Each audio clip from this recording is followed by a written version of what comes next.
બપોરે લઈ ગયા ફેમિલી ડૉક્ટર પાસે, એટલે એણે કીધું બધા રિપોર્ટ કરાવવા પડે.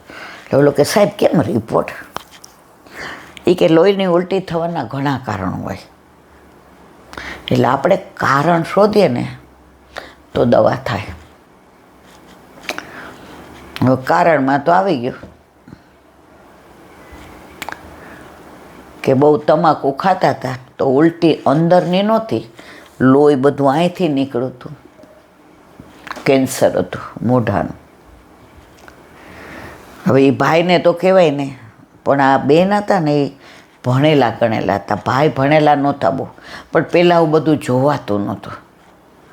એટલે બેન એ જમાનામાં એસએસસી હતા, જે આપણે મેટ્રિક કહેતા હતા. આપણે બધા 11મું એટલે મેટ્રિક. મેં ને તમે એ કર્યું છે. પછી આપણે કોલેજમાં પ્રી, એફવાય, એસવાય અને ટીવાય 4 વર્ષ હતા. તો ઓલા બેને એસએસસી ભણેલા, પણ હવે 15-16 વર્ષના થઈ જાય એટલે મા બાપને જલ્દી, અને ઘર સારું હતું, એકનો એક દીકરો હતો, અને એના મા બાપના બધાના સંસ્કાર સારા. મા બાપ ગયા પછી આ બધા અપલખણ આવ્યા હતા. એટલે બેનને બોલાવીને કીધું કે તમારા ઘરમાં, કે મારા મિસ્ટર એકના એક કે મોઢાનું કેન્સર છે.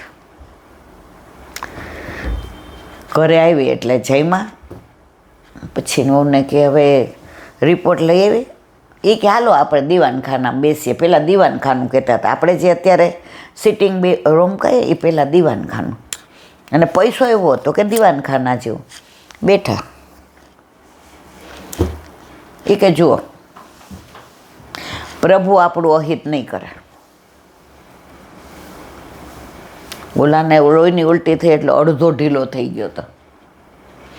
વાયરા નો રે, હાયરા રે.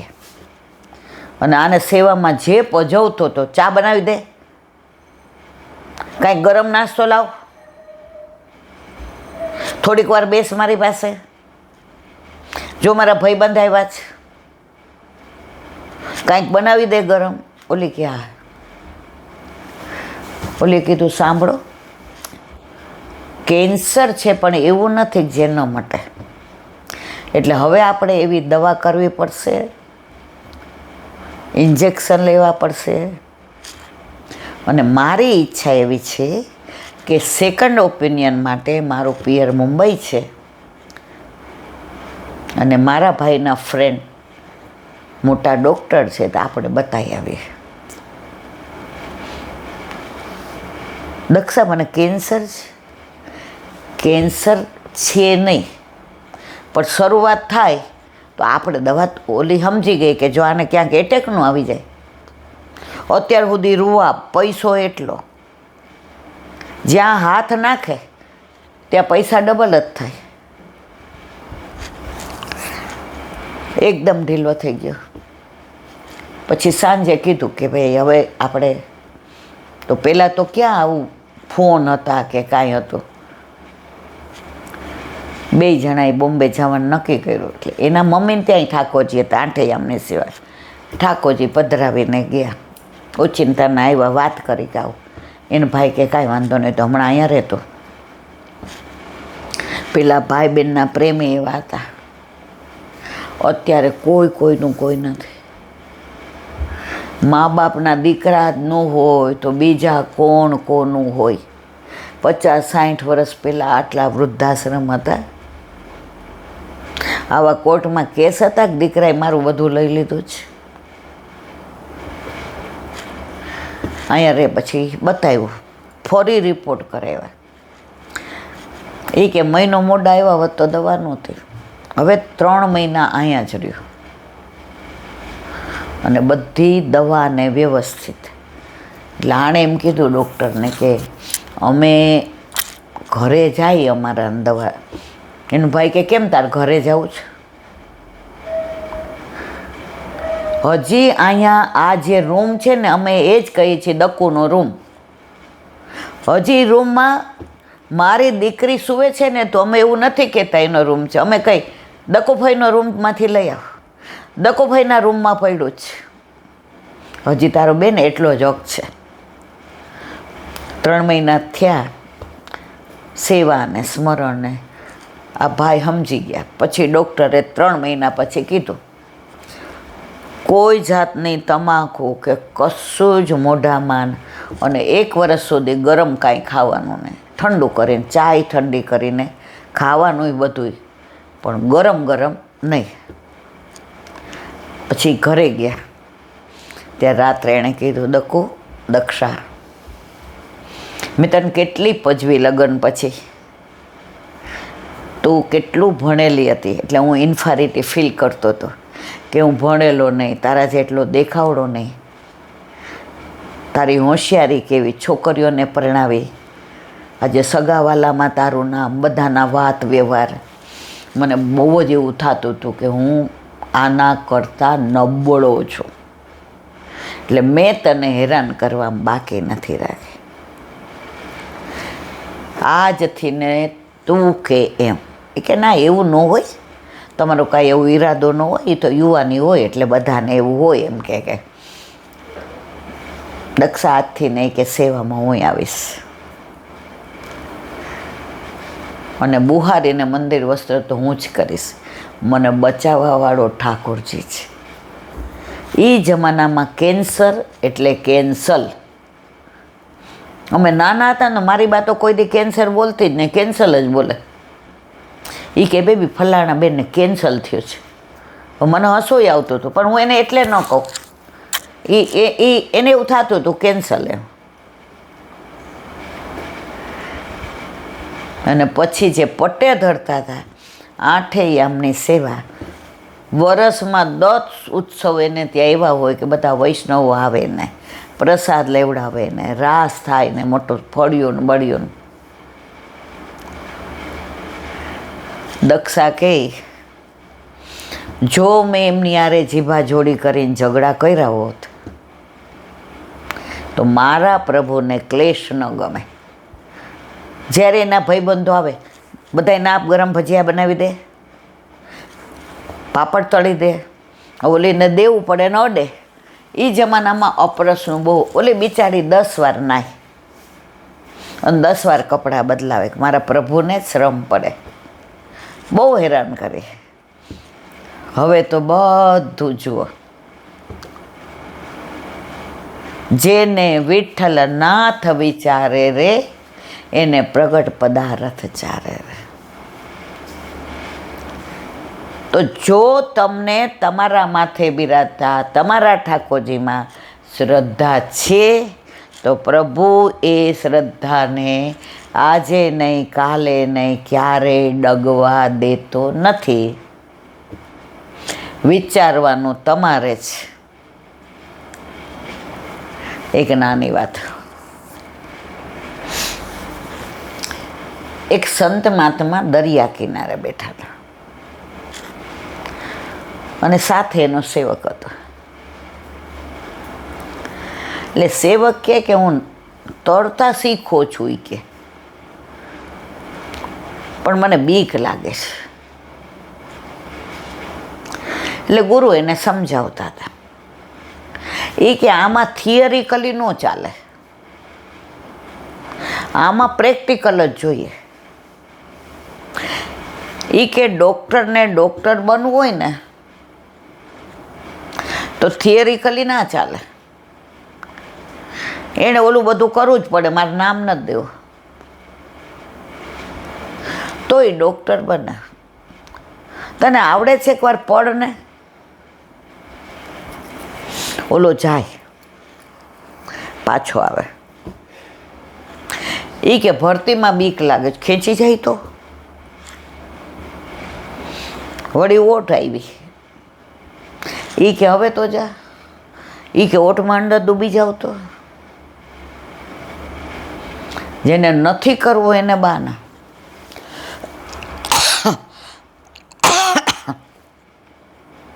હવે એકવાર બે બેઠા હતા તો સામે અહીંથી ને આપણા ચાંપા સુધી એક ફેમિલી હતું. એવું હસે ને બોલે ને. પહેલાં તમને ખબર છે આવી રિંગ આવતી હતી, એને શું કહેવાય, આમ ઉછાળીને રમતા હતા. અને બધા ચીચિયારીઓ કરે ને કિલ્લોળ કરે ને. એટલે ઓલા શિષ્યએ કીધું, કેવું સારું ફેમિલી છે, તાર લગ્ન કરવા છે. એ કે પેલા આપની પાસે ભણી લઉં ને બ્રહ્મચર્યાશ્રમ પૂરું કરું ને.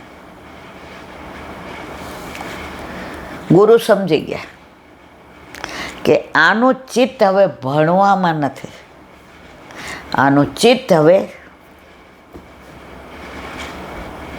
જો આ ભણવાનું અધૂરું મૂકશે, હંમેશા અધૂરો ઘોડો છલકાય.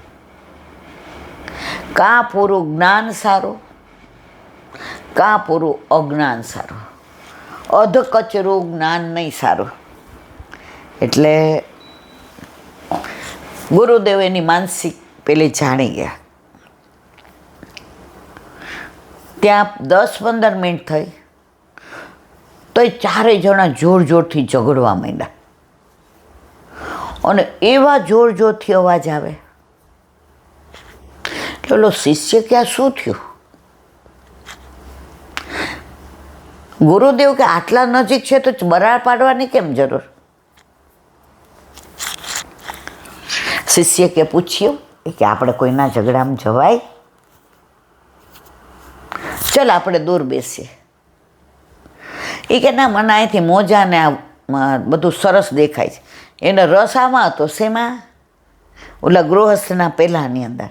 કારણ કે જ્યારથી એ ચારને જોયા ત્યારથી એના મનની અંદર એવું થઈ ગયું કે હવે મારે ક્યારે અહીંથી જવાનું અને ક્યારે લગ્ન કરવાના. ઓર જોરથી અવાજ આવ્યો. એટલે આ કે પણ આટલું જો નજીક નજીક છે, આપણે બે આટલા નજીક હોઈએ, પણ તમે જોજો ઝઘડો થાય ને એટલે જોર જોરથી બોલીએ,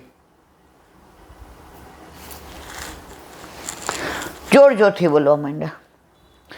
ગુરુ કે જ્યારે ગુસ્સો આવે ને તમને,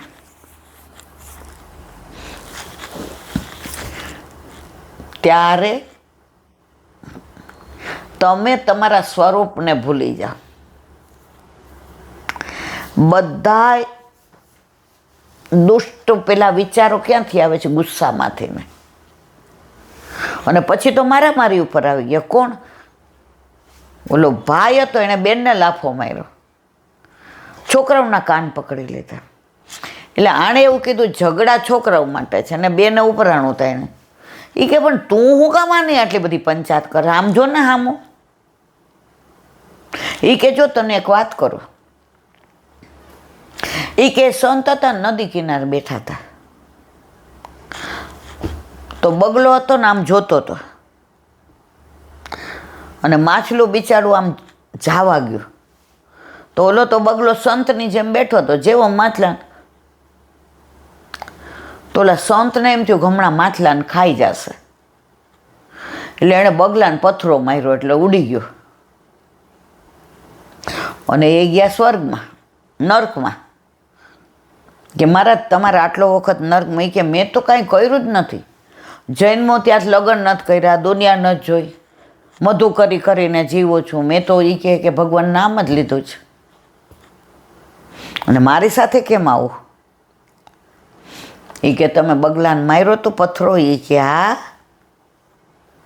એ કે માછલું ખાઈ જતો હતો. તો કે બગલાને ખોરાક માછલું, 3 દિનો ભૂખો હતો ને તમે એને ભૂખો કાઢ્યો એટલે ઉડ્યો તો પડ્યો તો લીલામાં પહોંચી ગયો.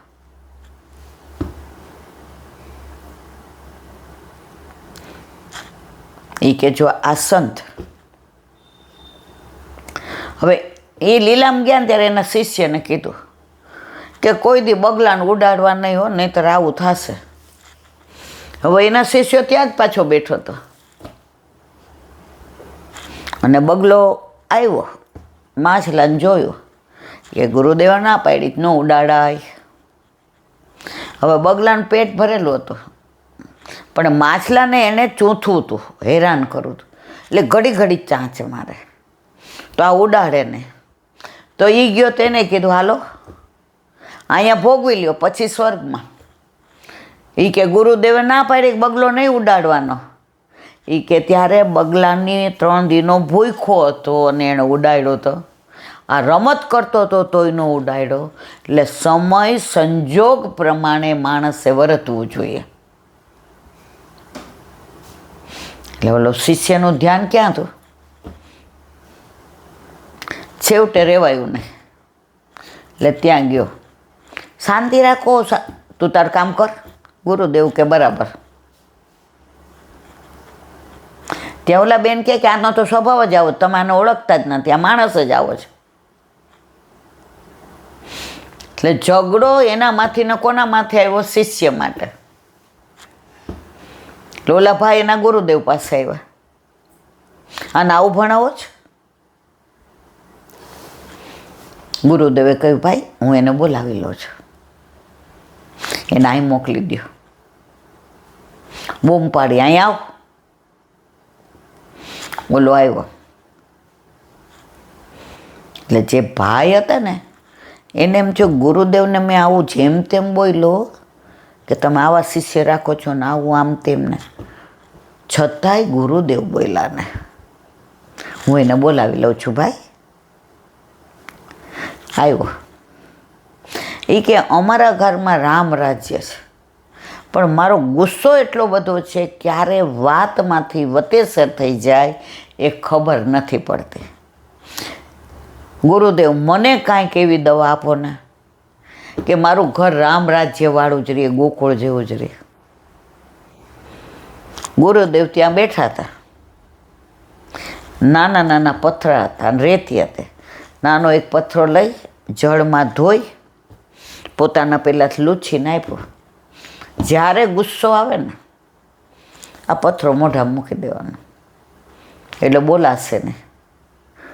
10 મિનિટ શાંત રહેશો ને ગુસ્સો શાંત થઈ ગયો. હવે ઓલા લોકો તો ગયા, 10-15 દી પછી પાછા પિકનિક પર આવ્યા.